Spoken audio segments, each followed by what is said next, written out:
ನಿಮಗೆ shake chilli ಗೊತ್ತಿರಬಹುದು. Shake chilli ಚಿಕ್ಕಂದಿನಿಂದಲೂ ತುಂಬ ಆಲಸ್ಯಾಗಿದ್ದ. ಕೆಲಸ ಏನೂ ಮಾಡ್ತಿರಲಿಲ್ಲ. ಆದರೆ ದಿನ ಇಡೀ ಶ್ರೀಮಂತನಾಗೋ ಕನಸು ಮಾತ್ರ ಕಾಣ್ತಿದ್ದ. ಆತನ ತಾಯಿ ಕೂಲಿ ನಾಲಿ ಮಾಡಿ ಮನೆ ಚಲಾಯಿಸ್ತಾ ಇದ್ಲು. ಒಂದು ದಿನದ ಮಾತು, ಶೇಕ್ ಚಿಲ್ಲಿಯ ತಾಯಿಗೆ ಯಾರೋ ಒಬ್ಬರು ಮಾಡಿಕೊಟ್ಟ ಕೆಲಸಕ್ಕೆ ಬದಲಾಗಿ ಹಾಲು ತುಂಬಿದ 2 ಮಡಿಕೆಗಳನ್ನು ಕೊಟ್ಟಿದ್ರು.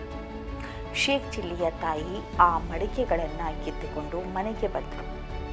ಶೇಕ್ ಚಿಲ್ಲಿ ಬಳಿ ಬಂದ ತಾಯಿ, ಮಗನೇ, ಈ 2 ಮಡಿಕೆಗಳಲ್ಲಿ ಹಾಲಿದೆ, ಅದನ್ನು ಕುಡಿಬೇಕು ಅನಿಸಿದರೆ ಕುಡಿದು ಬಿಡು, ನಾನು ಹುಲ್ಲು ತರೋದಕ್ಕೆ ಗಾಡಿಗೆ ಹೋಗ್ತಾ ಇದ್ದೇನೆ ಅಂತ ಹೇಳಿದ್ಲು.